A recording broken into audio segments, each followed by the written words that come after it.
সংস্কার অবশ্যই জরুরি।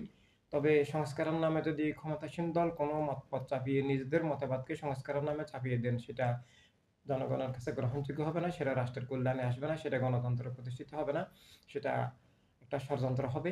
সংস্কার অবশ্যই প্রয়োজন, সেটা জনম্যান্ডেট ভিত্তিক, জনগণের ইচ্ছায় এবং জনগণের আশা আকাঙ্ক্ষা পূরণে, এটা মানবিক রাষ্ট্রের লক্ষ্যে মানবতার রাজনীতির দিশায় হতে হবে। এটা যেহেতু রাজনীতি সবকিছুকে নিয়ন্ত্রণ করে, টেকনিক্যাল সংস্কারের আগে রাজনীতির সংস্কার দরকার। বর্তমান দুরবস্থার পিছনেই আছে মানে স্বৈর রাজনীতি। তো স্বৈর রাজনীতি বহাল থেকে কোনো সংস্কারই সুফল দিবে না। স্বৈর রাজনীতি দূর করা অর্থাৎ রাজনীতির সংজ্ঞা পাল্টাতে হবে। রাজনৈতিক দল হতে হলে সব মানুষের প্রতিনিধিত্বশীল হতে হবে। একক ধর্মের নামে, একক মতবাদের নামে দল হতে পারে, রাজনৈতিক দল হতে পারে না। তাই সার্বজনীন মানবতার রাজনীতি এবং মানবতার রাষ্ট্রের লক্ষ্যে যদি সংস্কার হয়, সেটা সুফল দিবে।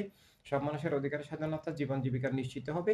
আর সেজন্য জনম্যান্ডেট ভিত্তিক নির্বাচিত সরকারের মাধ্যমে বৈধ প্রক্রিয়ায় সাংবিধানিকভাবে সংস্কার হলেই সেটা স্থায়ী হবে, সেটা জনগণ গ্রহণ করবে, সেটা বৈধতা পাবে এবং সেটার সুফল সবাই লাভ করবে।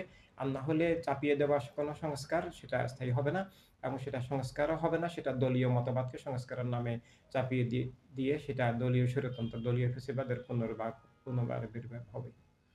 যদি নির্বাচন আওয়ামী লীগ আমলের মতো সাজানো নাটক না হয়, সরকার যদি বিশেষ প্রশ্রয় দিয়ে কোনো দলকে চালাকির মাধ্যমে ক্ষমতায় এনে না দেয়, যদি সত্যিই ফেয়ার নির্বাচন হয়, আমরা ইনশাল্লাহ ৩০০ আসনেই প্রার্থী দেওয়ার প্রস্তুতি নিচ্ছি।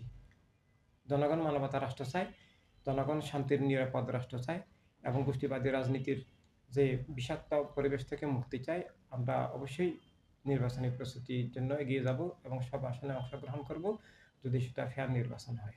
ইসলামের মানবিক মূল্যবোধকে ধারণ করে, সব ধর্মের মানবিক মূল্যবোধকে ধারণ করে, কিন্তু একক ধর্মভিত্তিক দল নয়।